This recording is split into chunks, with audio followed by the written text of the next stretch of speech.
हिमाचल देख लीजिए, जितने बॉर्डर के स्टेट हैं वहाँ इन्होंने अपने पूरी झुग्गियाँ बना लिया है। बस स्टैंड हो या रेलवे स्टेशन, वहाँ झुग्गी बना लिया है। तो इनको ढूंढने पे ढूंढ के एनआरसी करना बहुत मुश्किल है।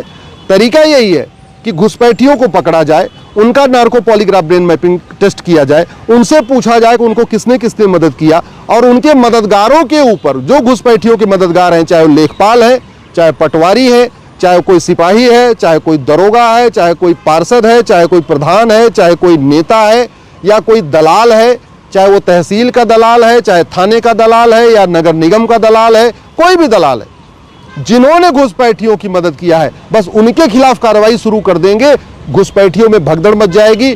पाकिस्तान के रहने वाले पाकिस्तान भाग जाएंगे, अफगानिस्तान वाले अफगानिस्तान भाग जाएंगे, रोहिंग्या जो है ये म्यांमार भाग जाएंगे और बांग्लादेशी बांग्लादेश भाग जाएंगे।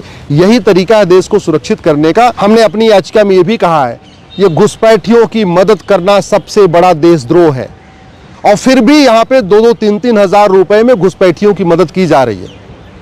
जो घुसपैठियों के मददगार हैं उनके ऊपर कोई भी राज्य सरकार देशद्रोह की धारा नहीं लगा रही।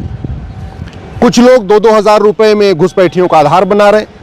नगर निगम के दलाल 2,000 रुपए, 3,000 रुपए में घुसपैठियों का बर्थ सर्टिफिकेट बना के दे रहे। स्कूल में बहुत सारे ऐसे हैं जो स्कूलों के दलाल हैं, एजुकेशन माफिया हैं, वो 2 से 3 हज़ार रुपए में उनको फर्जी बर्थ सर्टिफिकेट बना के दे रहे हैं और उनका जो है फर्जी मार्कशीट भी बना के दे रहे हैं। वहीं दूसरी तरफ उनको 2 से 3 हज़ार रुपए में डोमिसाइल सर्टिफिकेट दिया जा रहा है। तहसील के दलाल 2 से 3 हज़ार रुपए में घुसपैठियों को राशन कार्ड बना के दे रहे हैं। अब ये घुसपैठिए भारत में खाता भी खोल चुके हैं, मुफ्त में मकान भी ले रहे हैं, मुफ्त में राशन भी ले रहे हैं, मुद्रा लोन भी ले रहे हैं, केंद्र की योजनाओं का भी लाभ ले रहे हैं, राज्य की योजनाओं का भी लाभ ले रहे हैं। उसका मूल कारण ये है, एक तो हमारा 1946 वाला कानून जो फॉरेनर एक्ट है वो महा घटिया था। हालांकि कानून अभी बदला है, लेकिन जो नया बना है वो भी कोई बहुत अच्छा कानून नहीं बना है। दुनिया के कई देशों में अवैध घुसपैठ करने पे 10 से 20 साल की सजा का प्रावधान है। हमारा पुराना वाला 1946 वाला कानून तो वैसे ही महा घटिया था। जो नया बना है, इमिग्रेशन एक्ट आया, उसमें भी इसको जघन्य अपराध घोषित नहीं किया गया है। इसलिए मैंने कोर्ट से मांग किया है कि जो लोग घुसपैठ कर रहे हैं भारत में और जो घुसपैठियों की मदद कर रहे हैं, इनके खिलाफ 5 धारा लगाने के लिए सभी राज्य सरकारों को कहा जाए। सबसे पहले पूरे देश के सभी जिला के कप्तान, सभी डीजीपी ये सुनिश्चित करें कि घुसपैठियों और उनके मददगारों पे एनएसए लगेगा।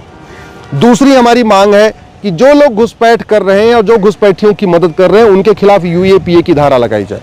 तीसरी हमारी मांग है कि जो घुसपैठ कर रहे हैं और जो घुसपैठियों की मदद कर रहे हैं उनके खिलाफ वेजिंग वॉर की धारा लगाई जाए।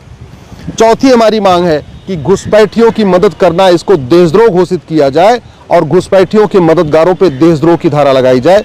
और पांचवी हमारी मांग है कि घुसपैठियों और उनके मददगारों के खिलाफ गैंगस्टर एक्ट लगा के, मकोका लगा के, घुसकोका लगा के इनकी प्रॉपर्टी जब्त किया जाए, इनकी नागरिकता खत्म किया जाए और इनको सुनिश्चित किया जाए कि 1 साल के अंदर आजीवन कारावास मिले। मैंने अपनी याचिका में यह भी कहा है, घुसपैठ राष्ट्र की सुरक्षा के लिए बहुत बड़ा खतरा है, और जो राष्ट्र की सुरक्षा के लिए खतरा होता है उससे निपटने के लिए हमारे पास एक कानून है, एनएसए, नेशनल सिक्योरिटी एक्ट।